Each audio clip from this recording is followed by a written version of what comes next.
Gloire à Dieu. Est-ce que nous pouvons encore acclamer le Seigneur? Gloire à Dieu. Est-ce qu'on peut se lever, s'il vous plaît, afin de lire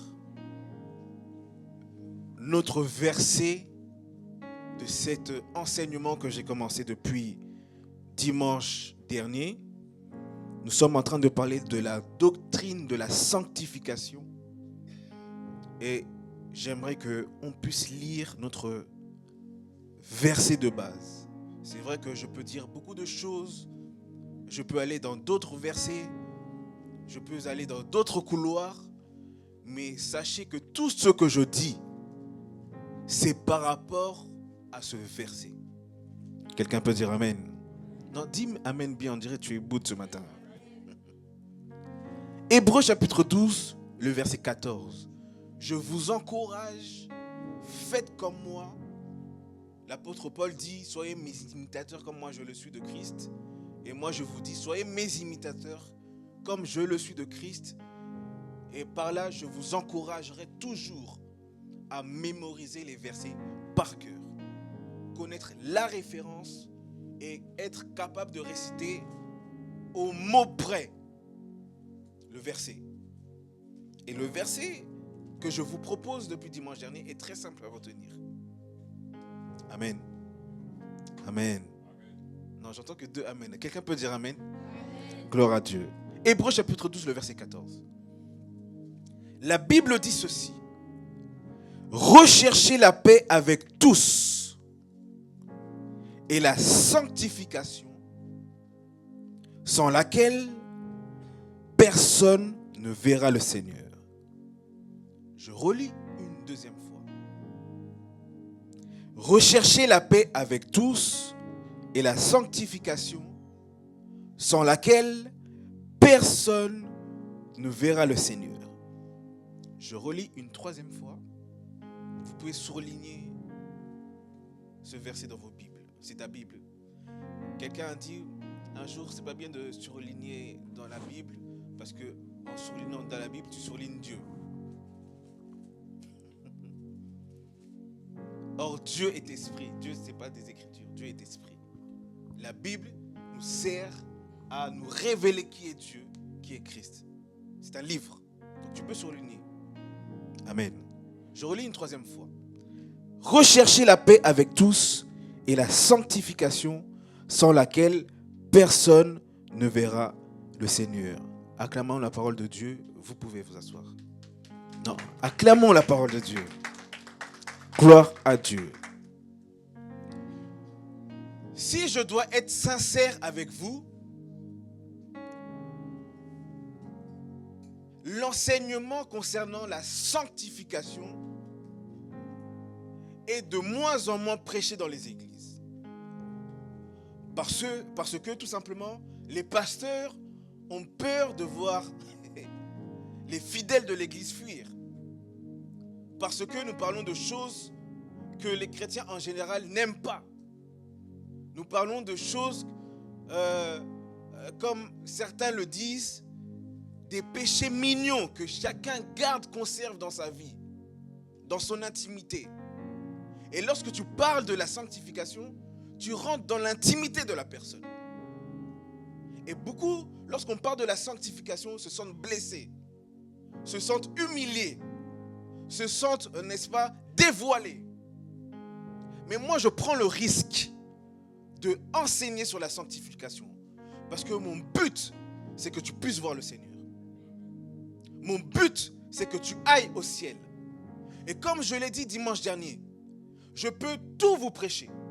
Je peux vous prêcher des prédications folkloriques, des prédications mystérieuses. Le mystère des 7 sceaux, le mystère de Daniel, le mystère du dromadaire. Peu importe tous les mystères que je peux vous enseigner. Mais si je ne vous enseigne pas les principes de base, eh bien tout ce que je peux vous enseigner n'aura aucune valeur. Parce que lorsqu'on construit une maison, on commence toujours par poser les fondements. Et ensuite, on peut élever les murs pour voir le bâtiment grandir.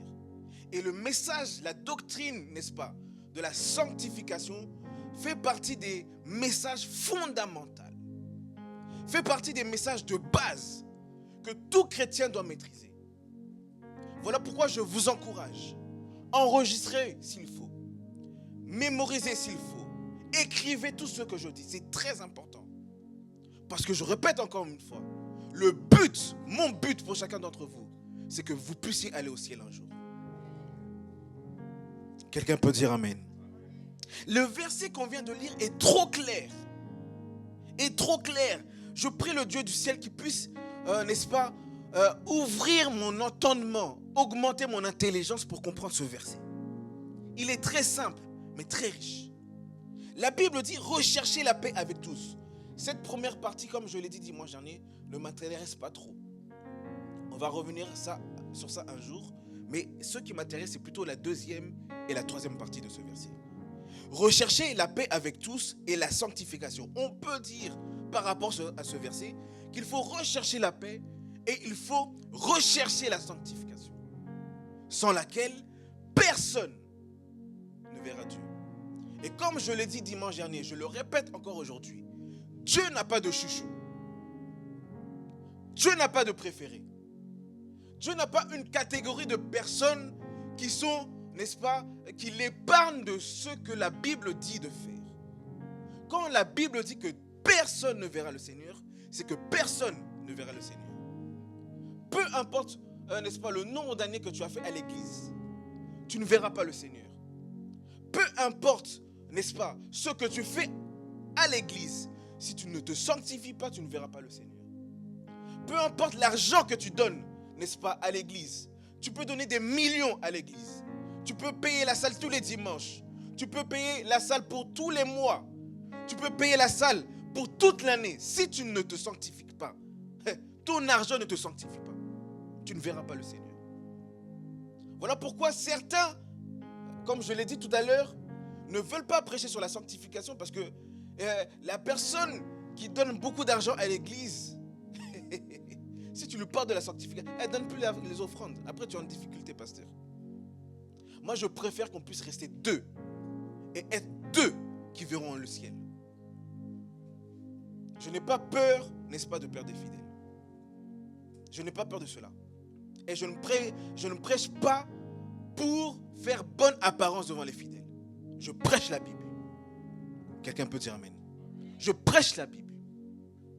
Si je ne vous prêche pas la Bible, je perds votre temps et je perds mon temps également. Quelqu'un peut dire amen. Rechercher, la Bible est précise. La Bible ne dit pas chercher. La Bible dit rechercher. Il y a une différence entre chercher quelque chose et rechercher une chose. Quelqu'un qui cherche une chose, si elle ne la trouve pas, elle peut s'arrêter. Quand j'étais petit, je perdais toujours mes chaussettes. Ma mère me disait, Aurélien, cherche tes chaussettes. Je cherche 1, 2, 3 minutes et ensuite, comme je n'ai pas trouvé, j'arrête. Ça, c'est chercher. Mais quelqu'un qui recherche une chose, tant qu'elle ne l'a pas trouvée, elle continue de chercher.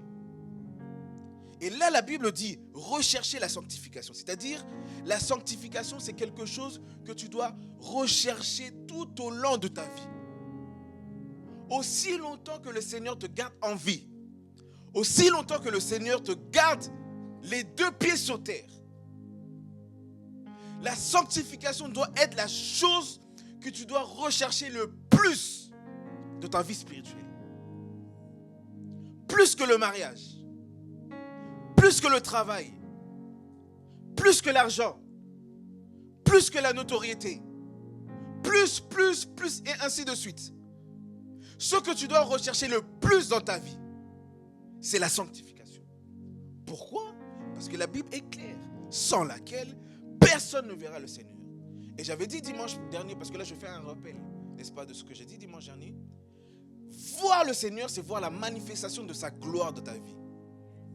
Quelqu'un qui goûte à la gloire de Dieu voit le Seigneur. Quelqu'un qui est exaucé de ses prières voit le Seigneur. Quelqu'un qui a, n'est-ce pas, la main de Dieu dans sa vie voit le Seigneur. Quand on parle de voir le Seigneur, ce n'est pas seulement le voir avec ses yeux physiques, mais c'est voir, n'est-ce pas, la bonté, la richesse de Dieu dans sa vie. C'est de voir la manifestation de la puissance de Dieu dans ta vie. Tu veux, n'est-ce pas, recevoir quelque chose de la part du Seigneur, tu peux le recevoir si tu te sanctifies. Voilà pourquoi certaines de nos prières sont bloquées.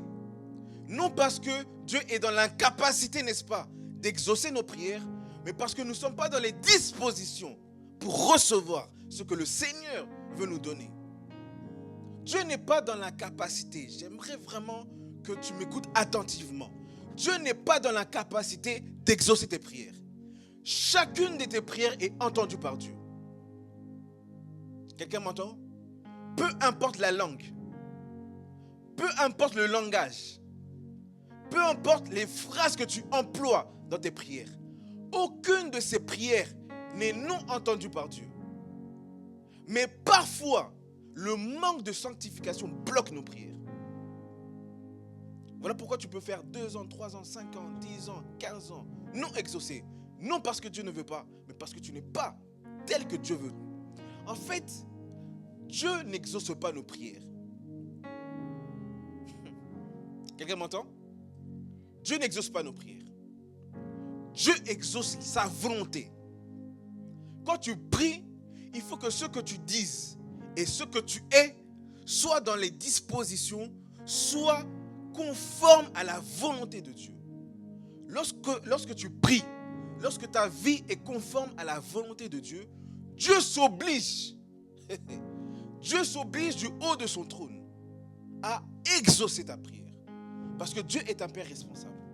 Si toi, en tant que parent, tu subviens aux besoins de tes enfants, Dieu, qui est non seulement ton Créateur, mais également ton Père, il se sent obligé, n'est-ce pas, de t'accorder ce dont tu as besoin. Mais ceux qui sont des parents peuvent confirmer ce que je vais dire là tout de suite.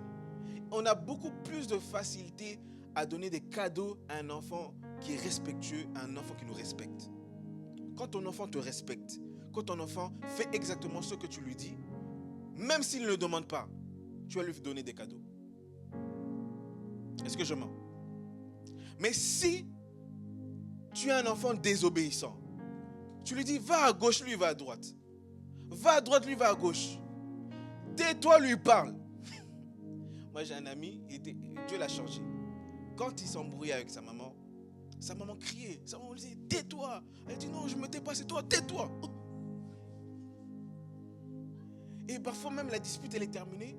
Mais mon pote, il ressent encore cette colère. Il va dans la chambre de sa mère, il dit mais non, je ne suis pas d'accord. Oh mais c'est terminé déjà la dispute. Pourquoi tu continues encore? Vous pensez qu'un tel enfant peut recevoir, n'est-ce pas, des cadeaux venant de sa maman? Je ne pense pas. C'est pareil avec Dieu. Dieu te dit marche selon ma volonté. Obéis à mes prescriptions. Obéis à ma parole. Toi tu dis ça c'est pas pour moi, c'est pour les autres. Mais quand tu te trouves en difficulté, tu dis Seigneur donne-moi s'il te plaît, donne-moi s'il te plaît. Dieu ne te donne pas. Dieu ne te donne pas, frère. Même si je prie pour toi, à cause de toi, Dieu ne va pas exaucer ma prière. Parce que Dieu n'exauce pas seulement la parole du pasteur, mais il exauce, n'est-ce pas, le comportement de la personne. Voilà pourquoi les églises sont remplies de prieurs.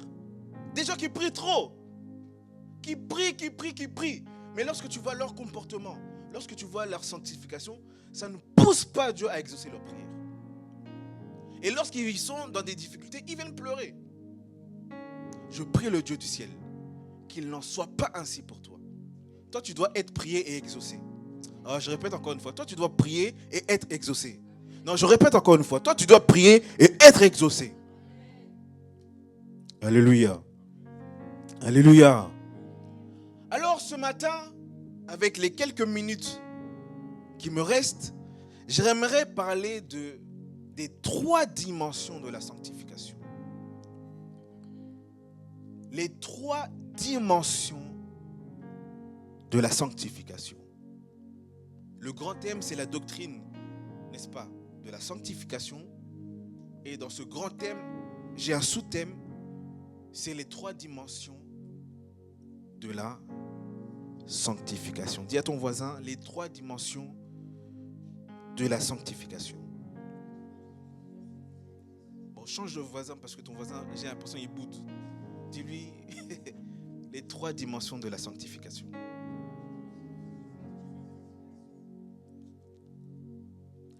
Dans la Bible, lorsque vous lisez la Bible, surtout dans le Nouveau Testament, vous allez voir que très souvent, les chrétiens sont qualifiés comme étant des saints.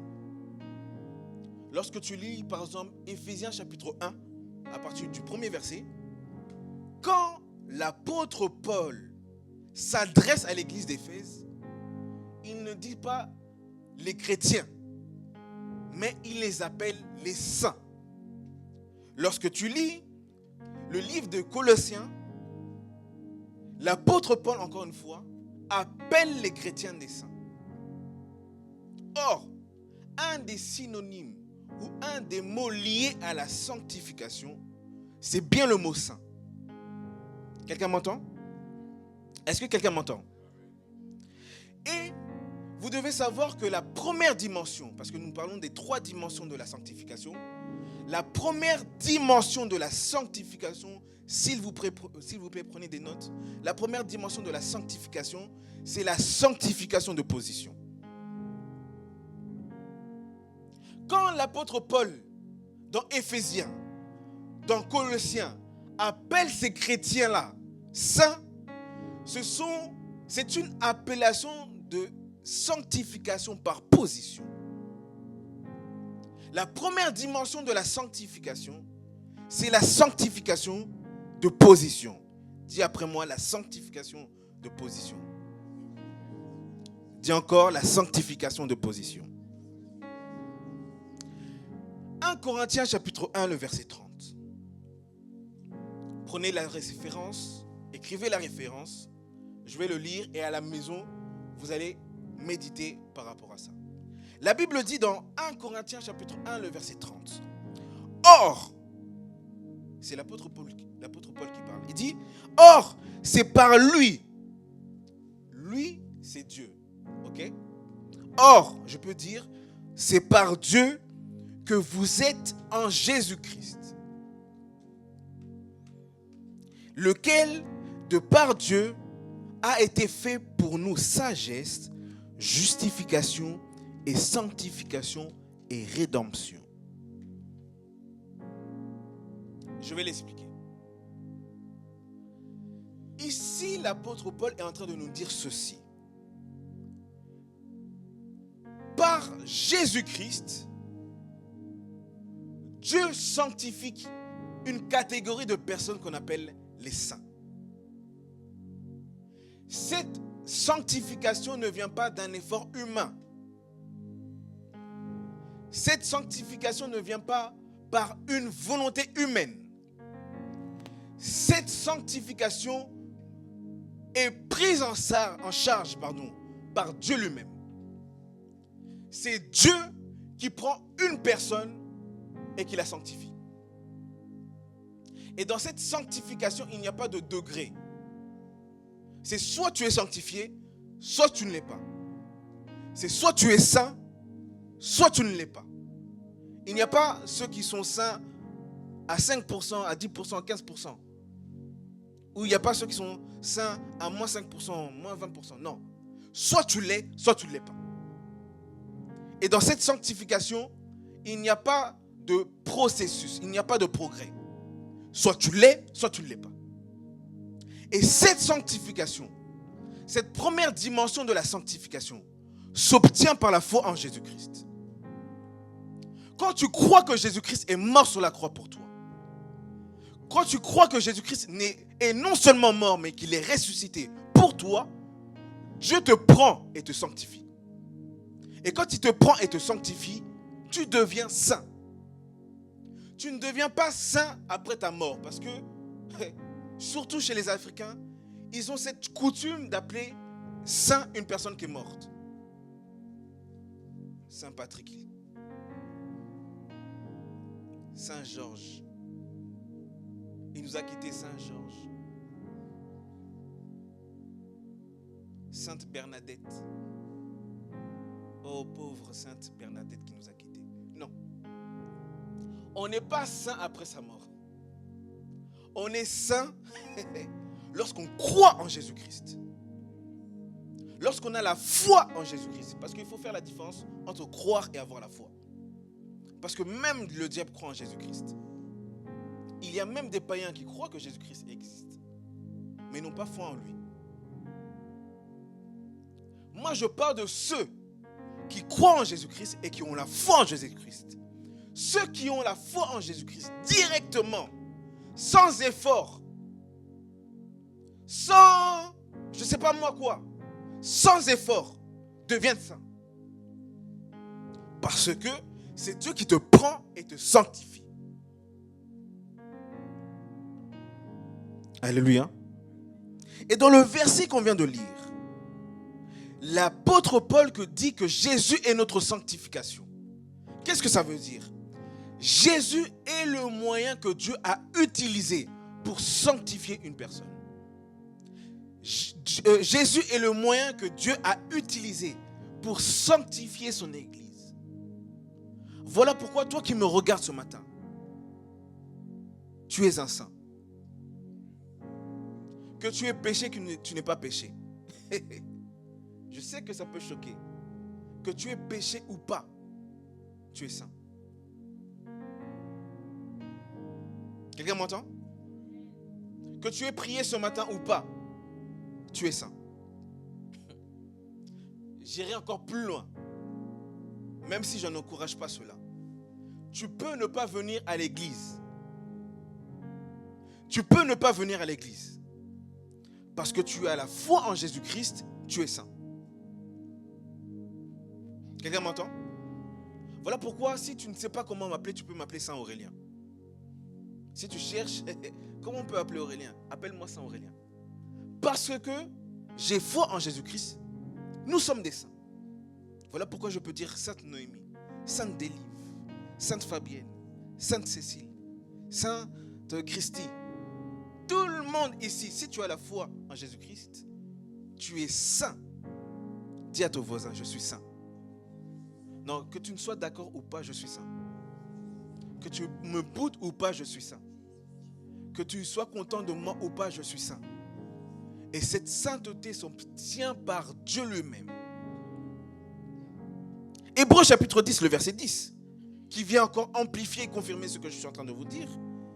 Notez simplement la référence. La Bible dit que c'est en vertu de cette volonté que nous sommes sanctifiés par l'offrande du corps de Jésus-Christ une fois pour tous. C'est-à-dire l'œuvre de la croix. En fait, Jésus sur la croix, il s'est offert pour nous. Il n'est pas allé à la croix pour lui-même, mais il est allé à la croix comme cadeau pour nous. La Bible dit qu'il s'est offert. C'est-à-dire, il s'est donné lui-même cadeau pour nous. Quelqu'un me suit? Et ce cadeau-là qui s'est fait pour nous, te sanctifie. La Bible dit que nous sommes sanctifiés. Nous sommes sanctifiés. La Bible ne dit pas nous serons sanctifiés. La Bible ne dit pas peut-être que tu es sanctifié. La Bible affirme nous sommes sanctifiés. Un troisième passage qui confirme encore ce que je viens de dire. Hébreux chapitre 13, le verset 12. Hébreux chapitre 13, le verset 12. Seigneur, garde-moi calme parce que je sens que je commence à crier. Ça va bien, c'est pas gentil, Seigneur, garde-moi calme. Sinon, ils ne vont pas entendre ce que je dis, je crie trop. Amen. Hébreux chapitre 13, le verset 12. La Bible dit ceci. C'est pour cela que Jésus aussi, afin de sanctifier le peuple, par son propre sang, a souffert hors de la porte. Ce passage vient encore confirmer ce que je dis. L'offrande de Jésus-Christ, sa souffrance à la croix, a fait de nous des personnes saintes. J'insiste sur cela parce que beaucoup de personnes refusent de croire qu'ils sont saints. Parce que lorsqu'ils regardent leur propre vie, ils disent que hier j'ai péché, hier j'ai menti, hier je me suis mal comporté, hier j'ai volé. Et Aurélien me dit ce matin que je suis un saint. Aurélien, va lire ta Bible. Non, j'ai bien lu ma Bible. Je l'ai très bien lu pour toi. Et je te confirme que tu es un saint. Et le diable est très méchant parce qu'il vient te mettre en toi, il vient injecter en toi la culpabilité. Vous savez, des personnes qui ont péché, qui ont demandé pardon, mais ils se sentent encore non pardonnés. Ça, c'est la culpabilité. Tu as péché, tu as demandé pardon. Dieu t'a pardonné, c'est bon, on passe à autre chose. C'est comme si ton enfant, il a cassé un verre à la maison. Il dit, maman, pardonne-moi, j'ai cassé le verre. Et toi, tu dis, pardonne-moi. Je te pardonne mon fils, je te pardonne ma fille. Il n'y a pas de souci. Demain encore, il te demande, maman, pardon, j'ai cassé le verre hier. Non, mais je t'ai déjà demandé, je t'ai déjà excusé la dernière fois. Il n'y a pas de souci. Il vient encore 2-3 jours. Maman, pardon. Ça va commencer à t'énerver. Toi, tu cherches des problèmes. Sors de ma... Une fois que tu as pardonné ton fils, il est pardonné. C'est la même chose pour Dieu. Une fois que tu as demandé pardon à Dieu, c'est bon, il t'a pardonné. C'est bon. Alléluia. Donc ça, c'est la première dimension de la sanctification. La première dimension de la sanctification, c'est là où Dieu lui-même prend Jésus-Christ et fait de lui sanctification pour nous. Et lorsqu'il est sanctification pour nous, nous sommes certes sanctifiés, mais nous sommes en Jésus-Christ. 1 Corinthiens chapitre 1, le verset 30. Or, c'est par lui que vous êtes en Jésus-Christ. Vous êtes en Jésus-Christ. Nous sommes non sanctifiés, nous sommes certes sanctifiés, c'est-à-dire mis à part, mais Dieu nous place en Jésus-Christ. C'est-à-dire, comme nous sommes en Jésus-Christ, Jésus-Christ nous protège. Comme nous sommes en Jésus-Christ, le diable, peu importe son niveau d'opposition, peu importe sa force, peu importe sa puissance, ne peut pas nous atteindre. Pourquoi? Parce que nous sommes en Jésus-Christ. C'est-à-dire quoi? S'il veut nous atteindre, il doit d'abord atteindre Jésus-Christ. Est-ce que quelqu'un comprend ce que je dis? S'il veut toucher ta vie, il doit d'abord toucher la vie de Jésus-Christ. Or, Jésus-Christ, il est le créateur des cieux et la terre. Il est même le créateur du diable. Il a une puissance supérieure, n'est-ce pas, au diable. C'est-à-dire, s'il essaie de t'attaquer, si le diable essaie de t'attaquer, Jésus se fâche et il commence à attaquer le diable. Pour toi. Voilà pourquoi que tu ne pries pas, que tu pries, que tu ne pries pas, tu es protégé par Dieu. Vous savez le nombre d'accidents que Dieu évite. Vous savez que le fait de sortir, le fait de sortir de sa maison est un risque qu'on prend chaque matin. Parce que quand tu sors de la maison, un chauffeur peut passer par là et t'écrase. Ceux qui prennent la route tous les jours, les routiers. Moi, j'ai été chauffeur-livreur pendant 6 mois. Chauffeur-livreur. C'est une des périodes les plus difficiles de ma vie. Moi, avec ma petite taille, porter des gros cartons. Souffrance. Souffrance. Et tu te lèves très tôt le matin, à 4h du matin. Vous rigolez. À cette époque, je ne rigolais pas. Tu sors à 4h du matin. Parce que c'était pour payer mes études.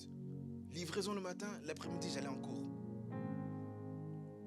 Sors le matin, fatigué, déjà tu dors tard. Tu dois porter des gros colis, etc. Fatigué, maintenant tu dois prendre la route. Vous ne savez pas le nombre de fois où j'ai failli faire un accident. Mais ces accidents, moi, je pense que je ne les ai pas faits. Tout simplement parce que je suis en Jésus-Christ. Parce que je suis en Jésus-Christ, je suis protégé. Parce que je suis en Jésus-Christ, je suis sécurisé.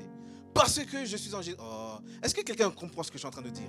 Parce que je suis en Jésus-Christ, je suis sécurisé. Et toi qui me suis ce matin, tu es sécurisé.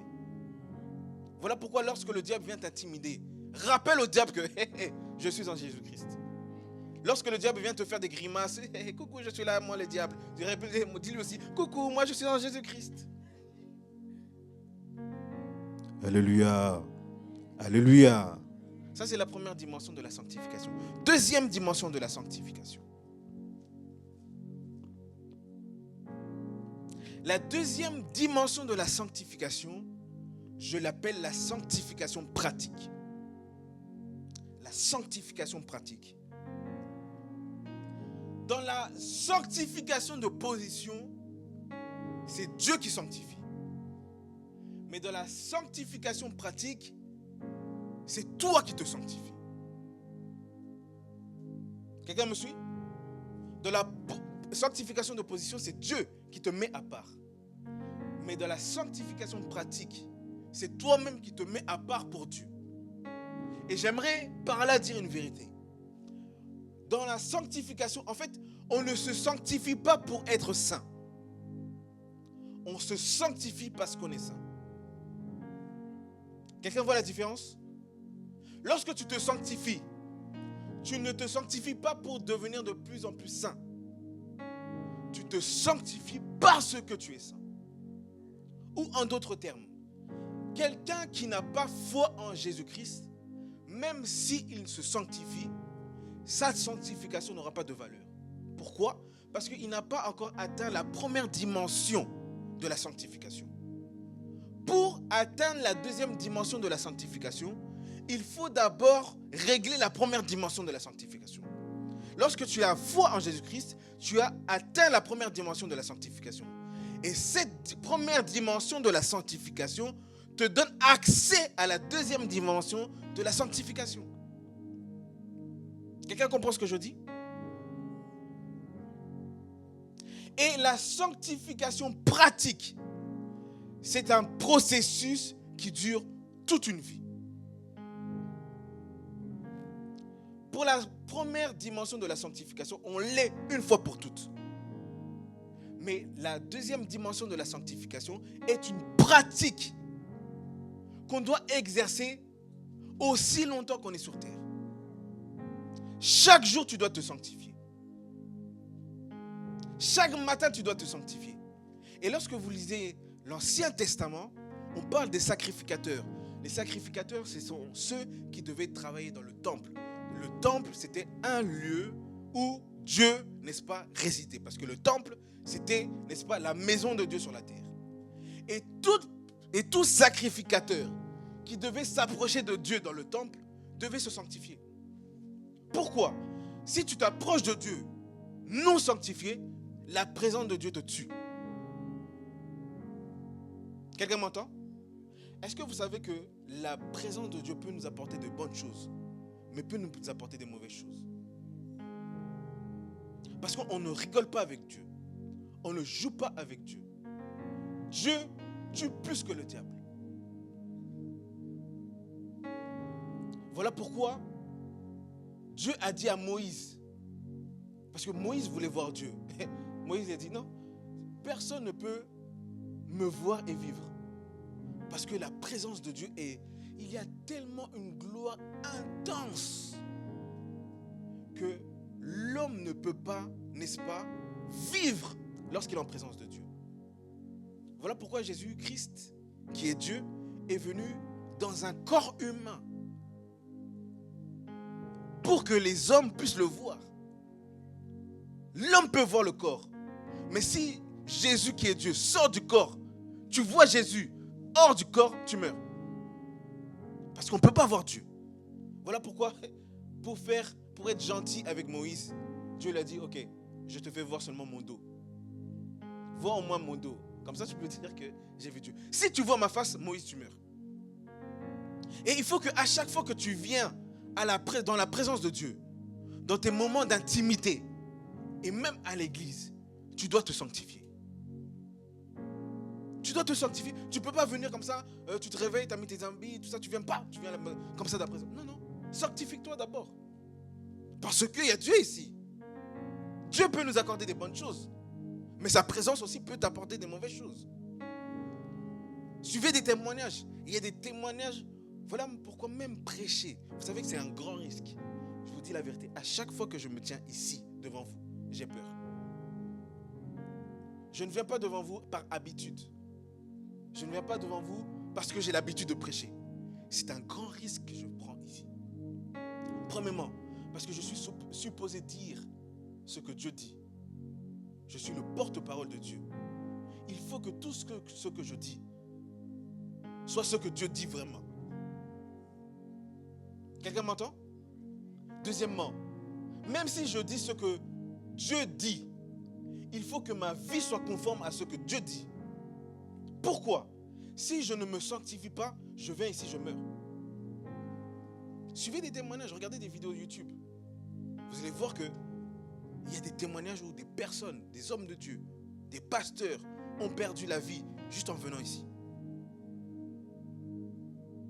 Il vient, c'est le peuple de Dieu, il tombe par terre pour la vie. C'est fini, il est parti.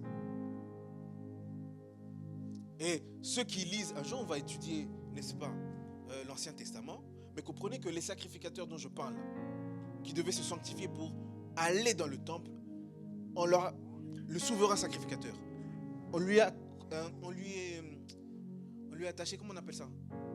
Une corde, parce que lorsqu'il allait dans le lieu très saint, c'est là qu'il y avait, n'est-ce pas, la plénitude de la présence de Dieu. On lui mettait une corde et à cette corde il y avait une cloche. À telle enseigne que lorsqu'il restait trop longtemps dans la présence du Seigneur, dans le lieu très saint, les gens supposaient qu'il était mort. Parce que quand tu vois quelqu'un rester trop longtemps, tu dis, ah non, lui il est mort. Et pour s'assurer qu'il n'est pas mort, il faisait bouger son pied, la cloche sonne et là on sait qu'il est en vie. Parce que s'il ne s'est pas sanctifié, en allant là-bas, il va mourir, c'est la mort. Quand tu viens dans la présence de Dieu, sanctifie-toi. Et même dans tes moments de prière, seul, lorsque tu veux adorer le Seigneur, lorsque tu veux faire des demandes au Seigneur, la première chose après avoir remercié le Seigneur, sanctifie-toi. Alléluia. Et la sanctification implique, n'est-ce pas, la sanctification pratique implique une séparation de toute souillure. Notez ça. La sanctification pratique implique une séparation de toute souillure. Colossiens chapitre 3, le verset 5 au verset 9. Je ne veux pas trop faire de commentaires, tu vas méditer ça à la maison. Colossiens chapitre 3, du verset 5 au verset 9. La Bible dit ceci. Faites donc mourir les membres qui sont sur la terre. Colossiens chapitre 3, du verset 5 au verset 9. Faites donc mourir les membres qui sont sur la terre. L'impudicité, l'impureté, les passions, les mauvais désirs et la cupidité, qui est une idolâtrie. C'est à cause de ces choses que la colère de Dieu vient sur les fils de la rébellion, parmi lesquels vous marchiez autrefois, lorsque vous viviez dans ces péchés. Mais maintenant, renoncez à... Dis à ton voisin, renoncer. Dis à ton voisin, renonce. Renoncez à toutes ces choses, à la colère. Les chrétiens, tu lui dis juste une chose, ils se fâchent, on dirait que tu as insulté sa maman. Les chrétiens, tu lui écrases seulement le pied. Il dit, on ne faut pas jouer avec moi. Oh. Pour un rien, tu te mets en colère. La Bible dit renonce. Dis à ton voisin, renonce. Renonce à la colère, à l'animosité, à la méchanceté. Les chrétiens sont méchants. Tu as une voiture. Dieu t'a béni, t'a donné le permis. Mais tu as des frères et sœurs qui viennent en transport, sous la pluie. Et toi, après le culte, au lieu de les attendre, mon frère, est-ce que je peux te déposer à la gare? Et si tu n'habites pas trop loin, est-ce que je peux te déposer chez toi? Toi, vous, Amel, tu rentres chez toi avec une voiture de 7 places. Tu es tout seul dans la voiture. Mais il faut mettre des gens dans les 7 places. Un bon chrétien s'assure que les frères et sœurs qui viennent en transport à l'église sont bien rentrés chez eux. Mon frère, ça va? Ah, je vois que tu viens en transport. Est-ce que je peux t'avancer quelque part dans une gare? Est-ce que je peux t'emmener chez toi? Ou lorsque tu as des courses, je vois que tu as des enfants. C'est difficile de faire les courses avec une poussette. Je peux t'accompagner, faire les courses. Et toi aussi, quand on t'accompagne faire les courses, ne fais pas 3 heures. Il y a des gens aussi qui poussent les gens à devenir méchants. Je t'accompagne faire les courses. Toi, au lieu de dépêcher, vite fait et tout, on m'a rendu que c'est. Toi, tu restes 3 heures à Carrefour. Mais non, toi aussi. Ça se fait pas, c'est pas gentil. Alléluia. Dis à ton voisin, renonce. Renonce à la calomnie. Toi, toujours, tu critiques les frères et sœurs. Toujours. Regarde cette sœur. Elle ne sait même pas s'habiller. Elle vient à l'église multicolore, on dirait le drapeau du Nigeria. Regarde cette sœur. Elle est trop noire, on dirait 22h. Tu es noir comme 22h. Tous les dimanches, elle met les mêmes vêtements. Regarde-moi. Ça coûte que 2 €.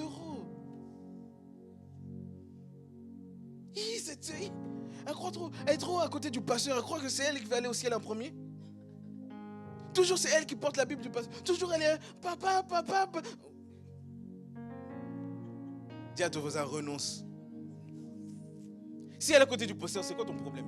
Toi aussi viens à côté du pasteur, il n'y a pas de problème. Au lieu de calomnier. Elle croit que c'est elle la plus belle de l'église. À chaque fois elle marche, tout ça et tout. Elle veut. Renonce à la calomnie, aux paroles déshonnêtes qui pourraient sortir de votre bouche, les paroles déshonnêtes. Sois honnête. Ne mettez pas les uns aux autres, vous étant dépouillés du vieil homme et de ses œuvres. En fait, c'est quoi? Pour comprendre l'esprit de ce verset, il faut se séparer de son ancienne nature. Tu vois la nature que tu avais avant de devenir chrétien, cette nature, tu dois te séparer. C'est ça la sanctification. C'est le fait de se séparer. Tu dois te séparer de ta vieille nature. Si autrefois tu calomniais, si autrefois tu étais méchant, si autrefois tu étais injuste, si autrefois tu étais, je ne sais pas moi quoi, parce que tu es devenu saint, tu dois te séparer de ça. Rappelez-vous, l'objectif, c'est de voir le Seigneur. C'est ça l'objectif, voir le Seigneur. Or, si tu gardes encore avec toi ces dépôts, si tu gardes encore avec toi ces bagages, tu t'empêches toi-même de voir le Seigneur. Alléluia. Troisième dimension de la sanctification, et je vais m'arrêter là. J'ai beaucoup de choses à dire. Voilà pourquoi j'ai consacré tout le mois de novembre. Là, je suis en train seulement de poser les bases. Après, je commence à vous attaquer là. Pour vous faire du bien pour aller au ciel. Quelqu'un peut lever sa main et dire gloire à Dieu. Non, lève bien ta main et dis gloire à Dieu. Réveillez Esther parce qu'elle est très endormie.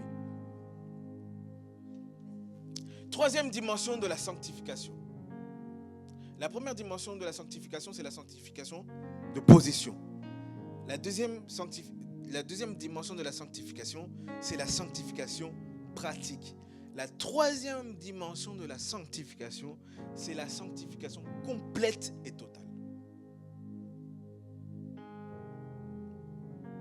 J'ai dit que la sanctification pratique était un processus. C'est-à-dire chaque jour, tu progresses dans ta sanctification. Mais cette progression de la sanctification, c'est pour atteindre maintenant la troisième dimension de la sanctification. La troisième dimension de la sanctification viendra au moment où on verra Jésus-Christ tel qu'il est.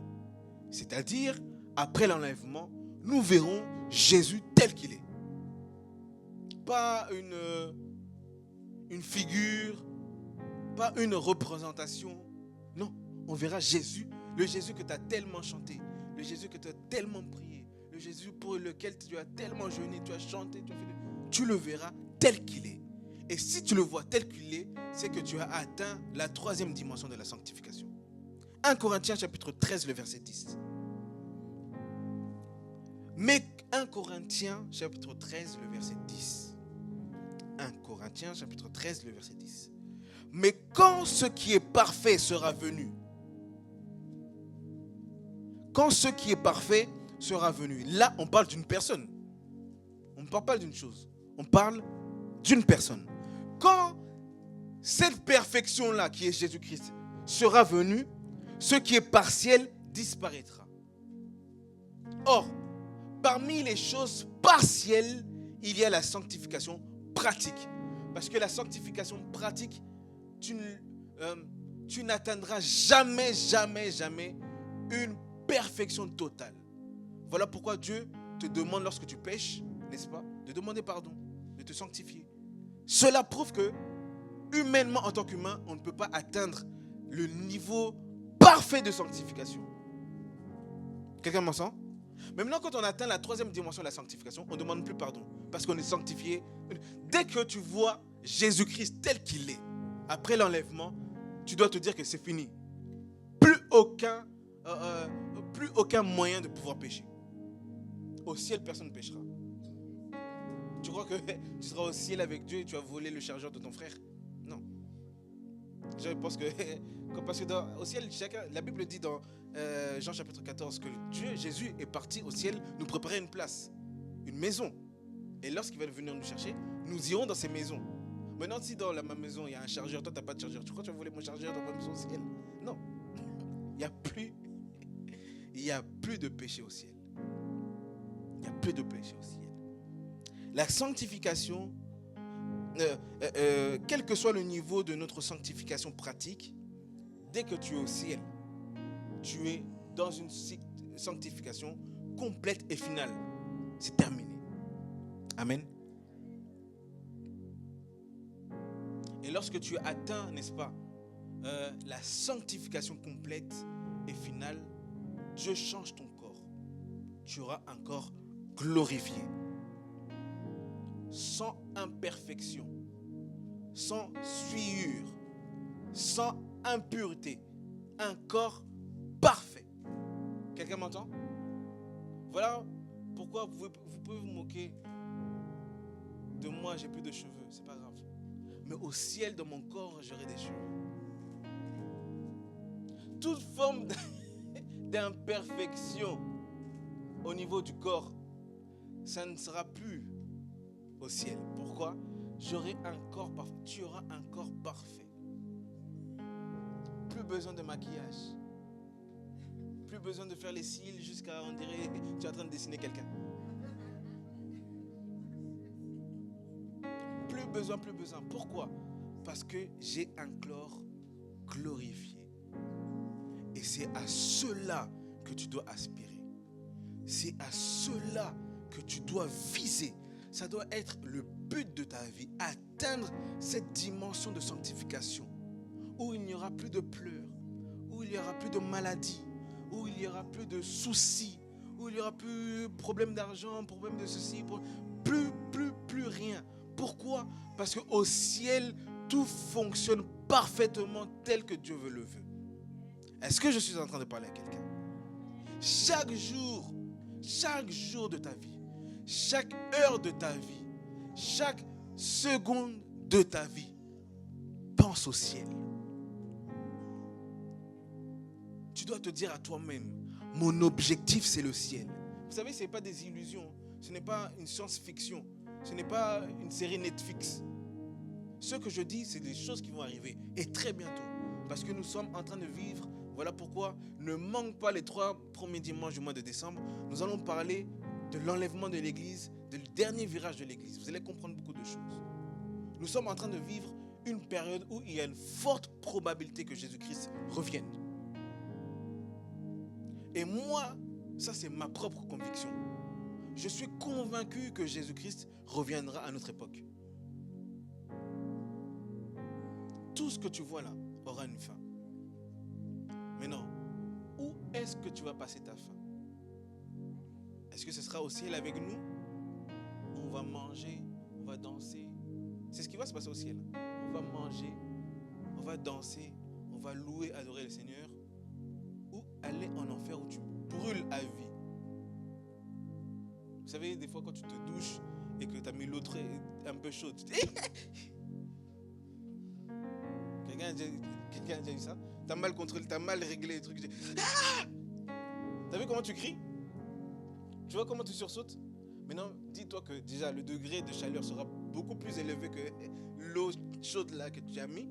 Et ce degré de chaleur, c'est toute une vie. Non seulement toute une vie, mais éternellement. Mon frère, je te conseille d'aller au ciel. Mais si tu veux aller au ciel, tu dois rechercher la sanctification. Tu dois la rechercher. Parole du Seigneur, que Dieu vous bénisse. Je continue cet enseignement dimanche prochain, je parlerai encore d'un autre aspect de la sanctification. Toi qui es là, ne manque pas dimanche prochain. Nous avons les vidéos que nous allons mettre sur YouTube pour que vous puissiez regarder. Et les versets que je vous donne, ce n'est pas seulement pour écrire. Allez les méditer à la maison. Parce qu'il y a des choses que je ne peux pas tout dire à cause de l'heure, à cause du temps. Mais le peu que j'ai pu dire, je prie le Seigneur que ça puisse trouver le chemin d'un cœur ce matin. Au nom de Jésus. Amen. Est-ce que nous pouvons acclamer le Seigneur? Non, si tu as été béni, est-ce que tu veux acclamer le Seigneur? Non, acclame le Seigneur à la hauteur dont tu as été béni ce matin. Gloire à Dieu.